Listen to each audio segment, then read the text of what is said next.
Hey everybody. Today we're getting started with differentiation formulas. The limit definition of the derivative is powerful and universal, but it's hard to use. We'd like to not have to resort to it every time we want to do a derivative. So let's start building a repertoire of differentiation formulas. In this vid, we'll get the 5 most basic ones. First of all, the derivative of a constant is always 0, and the derivative of x is always 1. Now, these two functions, y equals c and y equals x, are both straight lines with slopes 0 and 1 respectively, so these two make perfect sense. This next one is slightly less intuitive. The derivative of x to the n is n times x to the n minus 1.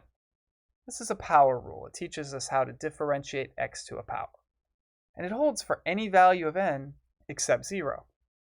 Of course, if n is 0, then we're differentiating 1, which, since that's a constant, is going to be 0.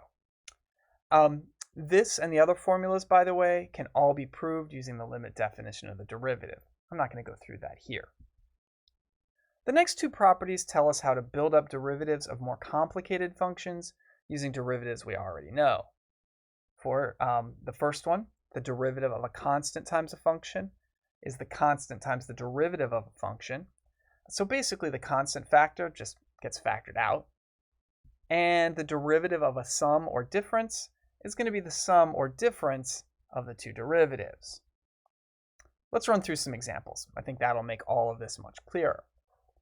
First of all, let's differentiate 5x to the 4th. So here we have a constant factor of 5 that we can factor out. Now we can differentiate x to the 4th using that power rule. We get 4x to the 3rd. Overall, we get 5 times 4x to the 3rd, or 20x to the 3rd. Notice that the power here is 1 lower than it was when we started. Example 2. Differentiate 4 plus x to the negative 5th. Here we have a sum inside the derivative, so we're going to break it up so that we have the derivative of each of the two addends. We need to differentiate 4 and x to the negative 5th. The derivative of 4 is 0, and the derivative of x to the 5th is negative 5x to the negative 6th. So overall, we get negative 5x to the negative 6th. When we differentiate x to the negative 5th, we bring down the power and then subtract 1 from that power. Example 3. Here we're differentiating a polynomial.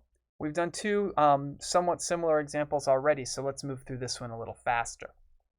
We know we can differentiate this by differentiating each of the 4 individual pieces, 12x to the 3rd, 5x squared, and so on. And in each case, I'm going to be bringing down the power and multiplying it by the coefficient, and then reducing the power by 1. So 12x to the 3rd becomes 3 times 12 times x squared, 36x squared. Similarly, negative 5x squared becomes negative 10x, and negative 8x becomes negative 8. The derivative of that 2 at the end, of course, is just 0. Example 4. The derivative of x to the 4/3 minus x to the 1/3. We look at each of the two pieces separately, and we get 4/3 x to the 1/3 minus 1/3 x to the negative 2/3. For each of those two pieces, the power comes down, and then we reduce the power by 1. This is a very important warning. We can differentiate sums and differences just by doing the individual pieces. With products and quotients, it does not work that way. If you have the derivative of a product, that is not usually equal to the product of the derivatives. Similarly, the derivative of a quotient is almost never equal to the quotient of the derivatives. There are more complicated formulas for taking derivatives of products and quotients, and we'll get to those in the next vid. But if you can, it's often simpler just to multiply or divide first and then differentiate. Here's a simple example. The derivative of x to the 3rd times 5x squared plus 1. Again, you don't want to just differentiate the two factors and then multiply those derivatives. Instead, you want to multiply together first to get 5x squared plus x to the 3rd, and then differentiate the result. 5x to the 5th becomes 25x to the 4th, and x to the 3rd becomes 3x squared just by using the power rule. Let's wrap up by doing a few harder examples. First, let's differentiate the square root of x to the third. Now we don't have a differentiation rule for the square root of x, but that's okay. We know that taking a square root of something is the same as putting it to the 1/2 power. So we want to do the derivative of x to the third to the 1/2, otherwise known as x to the 3/2. Now we just use that power rule to get 3/2 x to the 1/2, otherwise known as 3/2 times the square root of x. Example 2. Differentiate 2 minus x to the third plus x to the fourth all over x squared. This is a quotient. We cannot just differentiate the top and bottom separately. Instead, we want to divide through first. So I'm going to divide each of the terms in the numerator by x squared to get 2x to the negative second minus x plus x squared.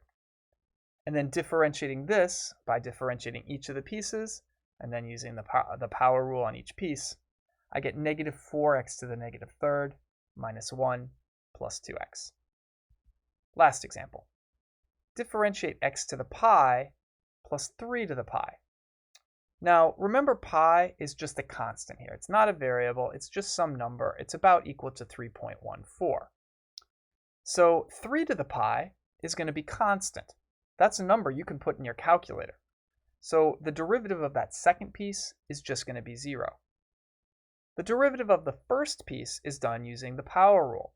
The power comes down, so I get a coefficient of pi out front, and then I reduce the power by 1. Overall, I'm getting pi times x to the pi minus 1.